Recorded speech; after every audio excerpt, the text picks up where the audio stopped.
Olá pessoal, tudo bem? Vamos a mais uma aula e dessa vez vão ser resoluções de exercícios sobre cálculo estequiométrico. O primeiro conselho que eu dou a vocês é que nesta aula vocês possam anotar as informações que foram apresentadas aqui, certo? Principalmente com relação aos cálculos, tá bem?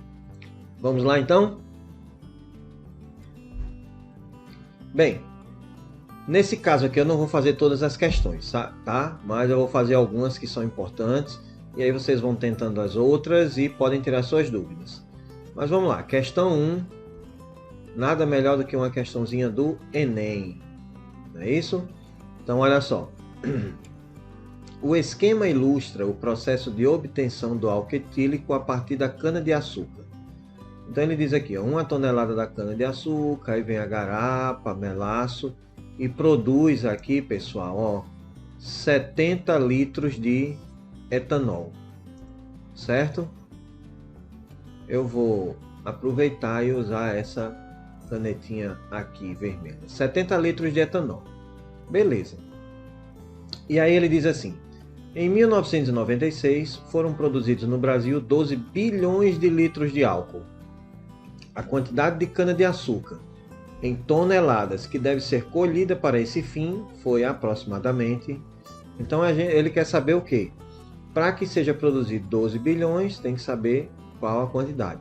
O que nós sabemos já é o seguinte, tá? Nós sabemos o seguinte aqui, ó, que 1 tonelada produz 70 litros. É a primeira coisa que a gente já sabe. Então eu vou anotar aqui, certo? Vou colocar de amarelo aqui, ó. Então, 1 tonelada produz 70 litros. Isso, pessoal, dados da questão, certo? Ele quer saber o que agora? 12 bilhões de litros produz quantas toneladas? Né? Ou seja, quantas toneladas, né, eu preciso para produzir isso aí? Então, 12 bilhões, só colocando aqui, ó, 12 bilhões, é isso aqui, ó. 12, aí aqui é 12 mil, 12 milhões e 12 bilhões. Isso aqui é igual a 12 vezes 10 à nona, que é a mesma coisa que 120 vezes 10 a 8. Então aqui, ó, tudo litro, tá? Então eu vou botar aqui, ó, 120 vezes 10 elevado à oitava litros vai ser igual a x. Eu vou utilizar esse cálculo para resolver. X vezes 70, então vai ser 70x igual a 1 vezes 120, vai lá, 120 vezes 10 a 8. X igual 120 vezes 10 elevado à oitava, tudo isso aqui dividido por 70. Significa que x é igual a, fazendo esses cálculos, pessoal, isso vai dar 1,7 vezes 10 elevado à oitava toneladas. Então, para que eu possa produzir 12 bilhões de litros de álcool, eu vou precisar de 1,7 vezes 10 à oitava toneladas, e isso é o equivalente à letra A dessa questão, certo? Envolve cálculo estequiométrico? Envolve, tá? Só que envolve um cálculo estequiométrico simples, que a gente não precisa de reação. Vão surgir outras questões aqui que vão necessitar de reações. Tudo bem? Vamos para a próxima.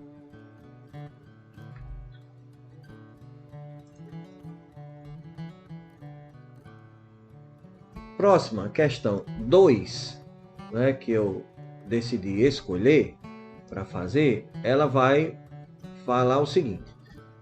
No Japão, um movimento nacional para a promoção de luta contra o aquecimento global leva o slogan: uma pessoa, um dia, 1 quilo de CO2 a menos. A ideia é que cada pessoa reduzir em 1 quilo a quantidade de CO2 emitida todo dia de pequenos gestos por meio de pequenos gestos ecológicos, como diminuir a queima de gás de cozinha.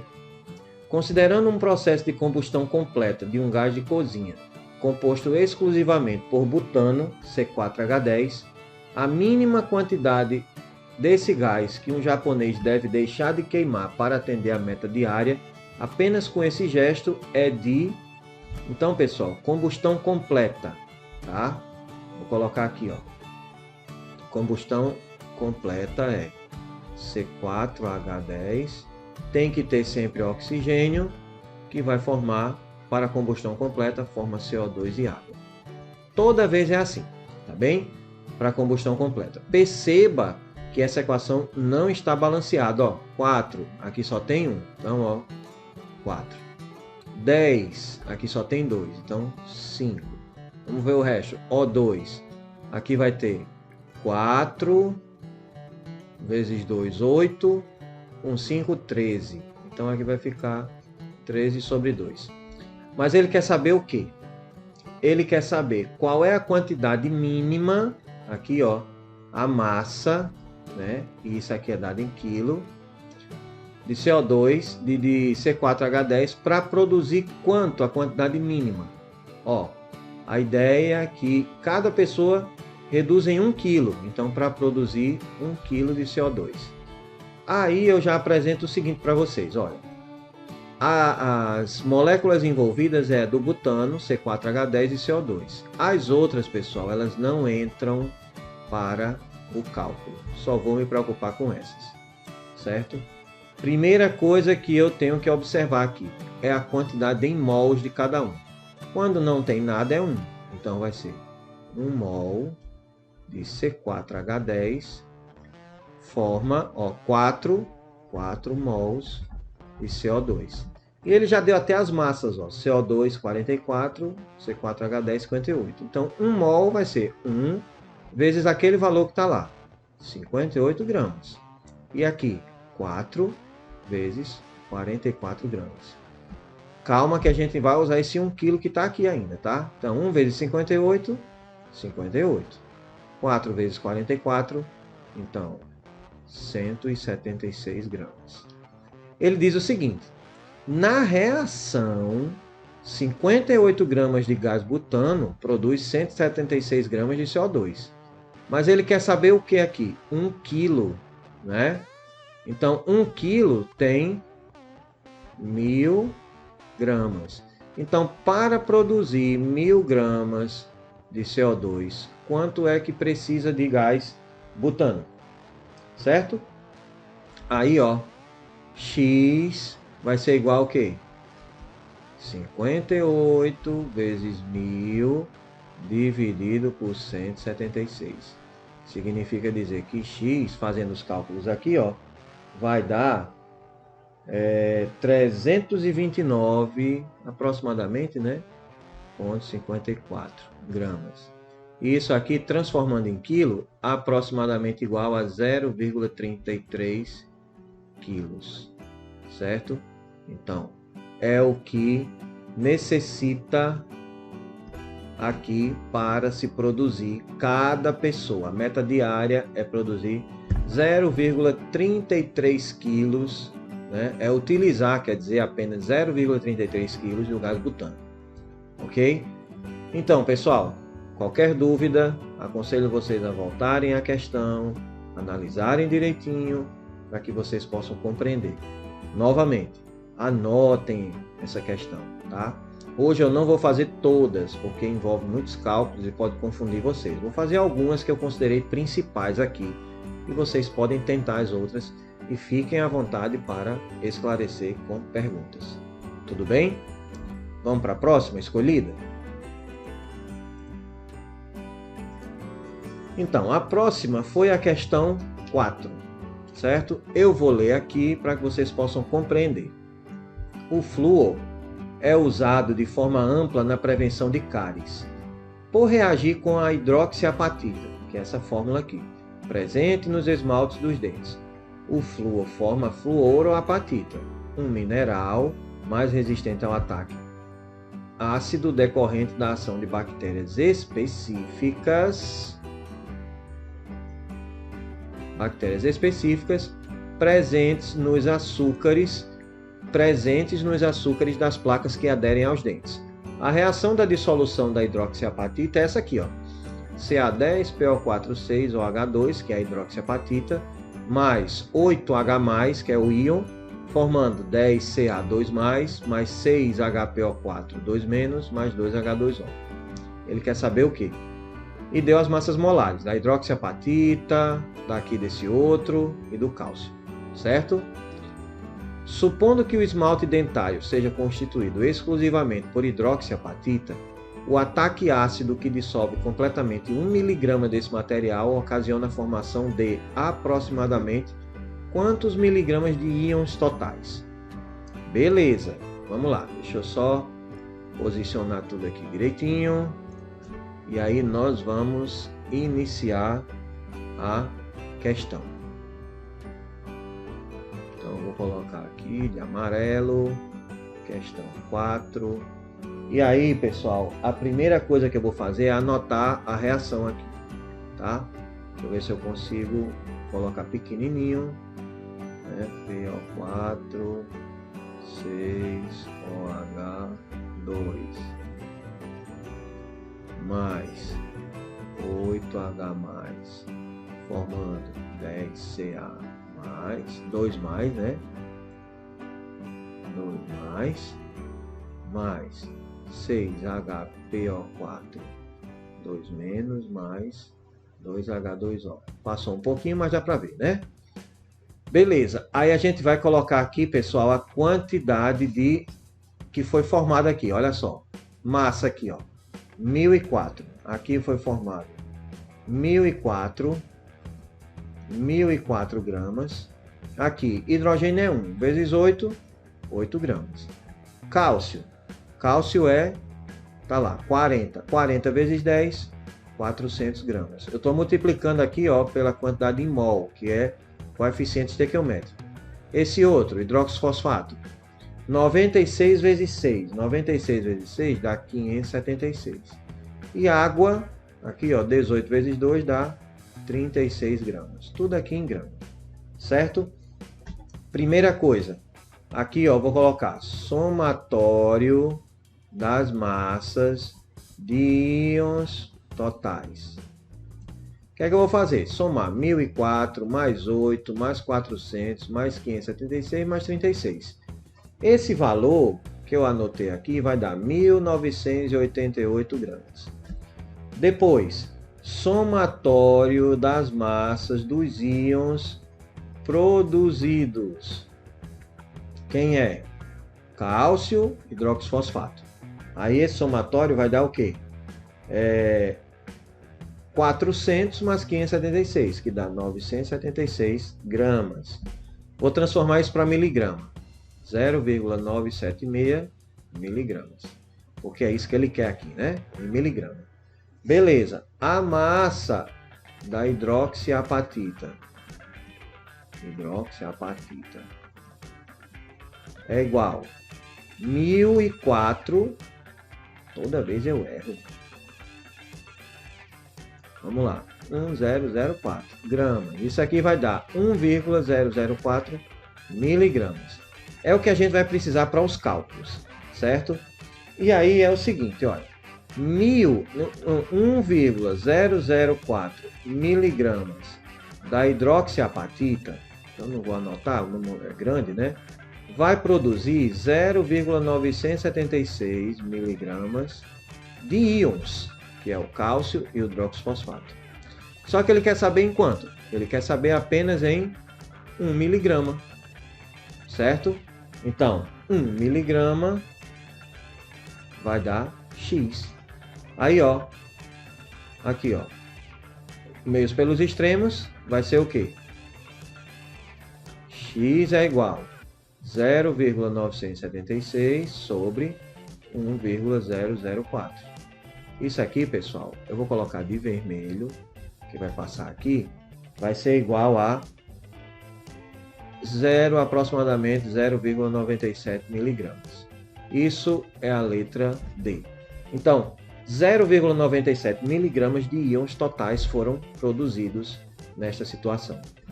Aí, pessoal, é o que eu aconselho vocês. Leiam bem direitinho essa questão, analisem, vejam os cálculos, tá? Porque essa questão, ela é um pouquinho, tem a sua complexidade, ok? Beleza, então. Vamos partir para a próxima. E a próxima questão que eu escolhi foi a questão 5, tá? Vamos para lá. Então está aí a questão 5. Bom, diz assim: objetos de prata sofrem escurecimento devido à sua reação com enxofre. Estes materiais recuperam seu brilho característico quando envoltos por papel alumínio e mergulhados em um recipiente contendo água quente e sal de cozinha. A reação não balanceada que ocorre é essa aqui, ó. Então já vou aqui anotar a reação não balanceada. Ag2S mais Al formando Al2S3 mais Ag, que é prata, certo? Deixa eu colocar mais para cá, né? Porque aí fica tudo aqui. Ag2S mais Al formando Al2S3 mais Ag. Beleza, aí ele deu as massas molares da prata e do enxofre. Ele quer saber o quê? Utilizando o processo descrito, a massa de prata metálica que será regenerada na superfície de um objeto. Então, a massa de prata metálica, que é essa aqui, ó, prata sólida, tá? Por meio de, que contém aqui 2,48 gramas de sulfeto de prata, né? Aí, vale quanto? Beleza, aí olha só. Estes dois, a Al e a Al2S3, não entram, tá? Mas calma, eu ainda não vou colocar o X aqui. Por quê? Porque eu preciso balancear essa equação, certo? Então, ó, balanceando a equação, vai ficar 3Ag2S mais 2Al, formando aqui 1 e aqui 6. Mas aí, como eu havia falado, esses dois não entram, porque ele só está querendo saber entre essas duas espécies aqui, certo? Preciso ver as quantidades em mol primeiro, pessoal. Aqui 3, ó. Então vai ser 3 mols de Ag2S produz 6 mols de prata. Aí, ó, massa molar do Ag2S, que eu fiz aqui calculando, dá 248 gramas. E a massa molar da prata, que está aqui, ó, 108. Certo? Então, 3 vezes a massa aqui, 248 gramas. Vai ser 6 vezes 108 gramas. 3 vezes 248 dá 744 gramas. 6 vezes 108 dá 648 gramas. Tá? Esses cálculos aqui, pessoal, já foram feitos, por isso que às vezes eu tiro a minha visão que eu olho aqui. Isso é de acordo com a equação. Aí o que é que ele pede? Em 2,48 gramas de sulfeto de prata são produzidos quantos de prata metálica? Aqui, ó, é o cálculo. Então, X vai ser o quê? Mesmo pelos extremos, tá? Vai ser 2,48 vezes 648 dividido por 744. Isso aqui vai dar quanto? Vai dar assim, ó, 1.607,04 dividido por 744. O resultado aqui, eu vou colocar de vermelho, porque saiu dessa partezinha escura. Esse resultado aqui dá 2,16 gramas de prata metálica. Consequentemente, pessoal, a resposta aqui é a letra D de dado. Ok? Mais uma vez, aconselho vocês a pararem a questão. Neste momento, deem uma parada, olhem os cálculos. Se tiverem alguma dúvida, vocês voltam, tá? Vem a aula anterior, que lá tem os passos que foram dados, daquelas regras gerais, e aqui já é a prática. Tudo bem? Mas qualquer dúvida, pessoal, podem perguntar. E olha só, aqui só aprende praticando, tá bom? Vamos para a próxima. A próxima escolhida é a questão 6, que diz o seguinte: o brasileiro consome em média 500 mg de cálcio por dia, quando a quantidade recomendada é o dobro. Uma alimentação balanceada é a melhor decisão para evitar problemas no futuro, como a osteoporose, uma doença que atinge os ossos. Ela se caracteriza pela diminuição substancial de massa óssea, tornando os ossos frágeis e mais suscetíveis a fraturas. Considerando o valor de 6 vezes 10 a 23 mol a menos 1 para a constante de Avogadro e a massa molar do cálcio igual a 40 gramas por mol, qual a quantidade mínima diária de átomos de cálcio a ser ingerida para que uma pessoa supra suas necessidades? Beleza, pessoal. Primeiro dado que a gente tem. Qual é a quantidade mínima diária? Então, quantidade mínima vai ser igual a 500, que é o dobro, vezes 2. Então, a quantidade mínima é igual a 1000 gramas. Ok? Beleza. Então, a gente tem o seguinte aqui, ó. A massa molar do cálcio é massa molar do cálcio 40 gramas por mol. Significa dizer que 1 mol tem 40 gramas de cálcio. Certo? Esse foi o segundo dado. Certo? Então, o terceiro dado. Mas, calma lá. Ele diz aqui uma coisa bem interessante, né? 1 mol tem 40 gramas. Mas eu preciso saber em quantos gramas de cálcio aqui. Eu preciso saber em 1 grama, para depois, né, saber em 1000 gramas. Então, 1 mol tem 40 gramas. Quantos mols tem em 1 grama? Esse é o primeiro cálculo. Então, X vai ser o quê? 1 dividido por 40, que dá 0,025 mol. Vamos guardar esse dado aqui. Depois, a gente vai fazer o que aqui nessa situação? Nós vamos fazer o número de moléculas em 1 mol. 1 mol de moléculas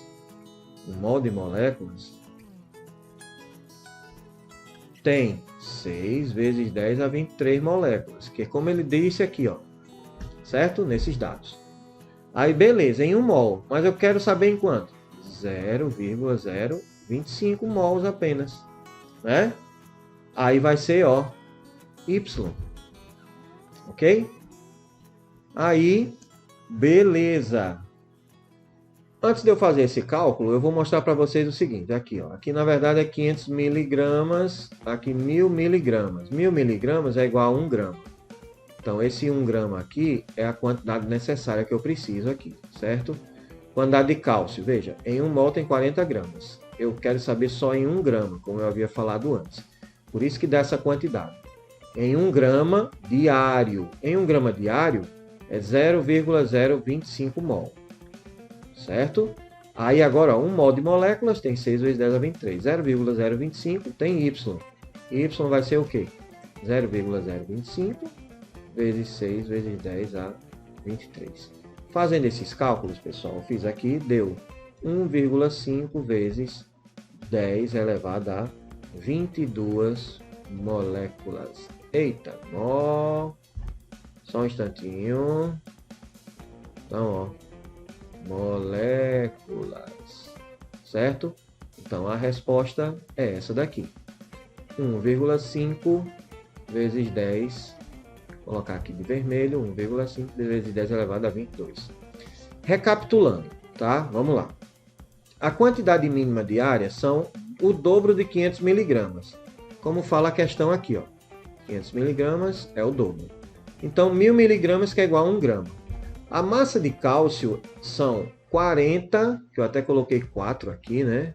Então, a massa de cálcio são 40 gramas por mol. Certo?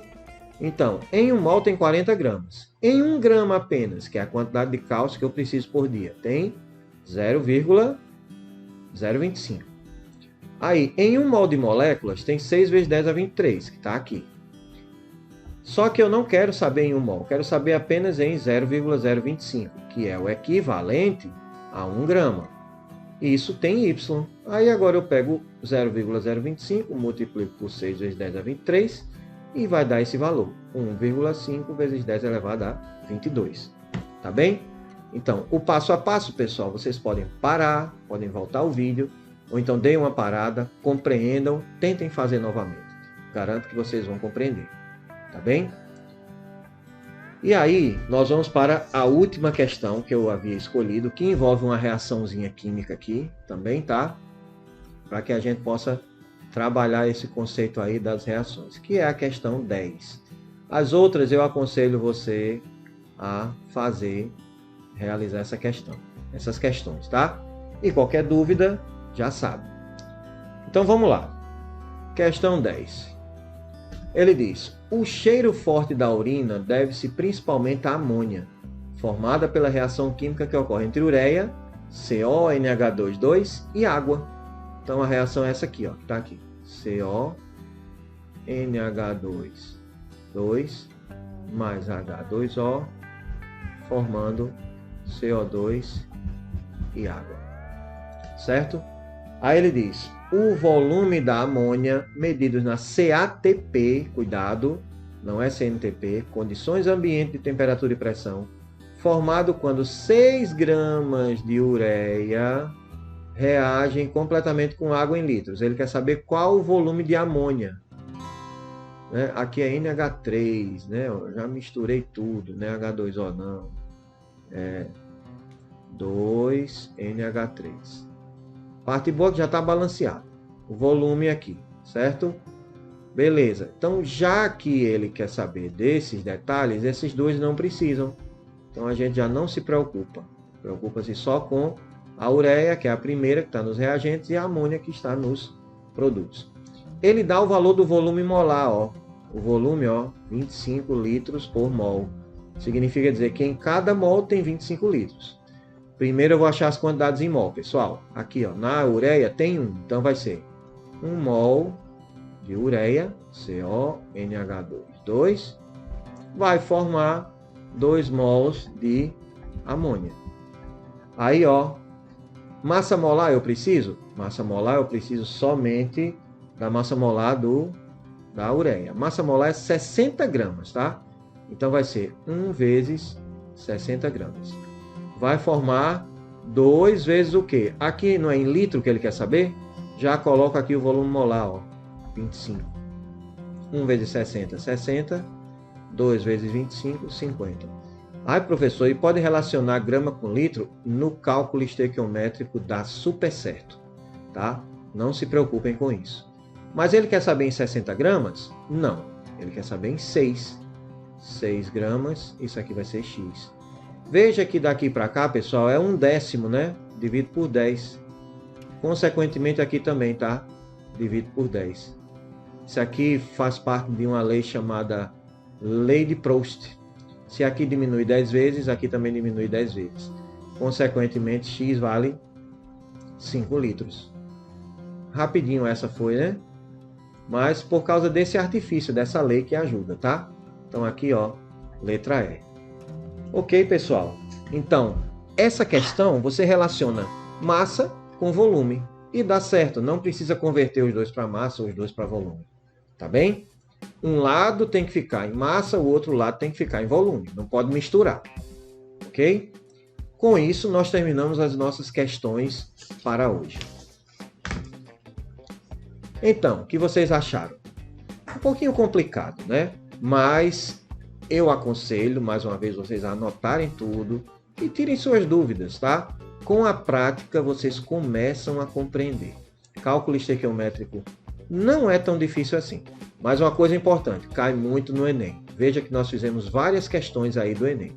Então, todos os anos vão cair cálculos estequiométricos, tá? De uma forma mais simples, ele apresenta uma reação, outras vezes não, outras vezes você lê a questão, compreende a teoria, mas ele vai apresentar um pouco o cálculo estequiométrico de alguma forma. Então, o meu conselho a vocês, façam outras questões, vejam os desafios, se desafiem para que vocês possam compreender. Garanto que vai dar tudo certo, tá bem? Então, descansem a mente, depois vocês podem olhar novamente. Não fiz todas as questões, já para que vocês não se confundam tanto, tá bem? Então, ó, até a próxima. A nossa aula acaba aqui por hoje e tchau, tchau!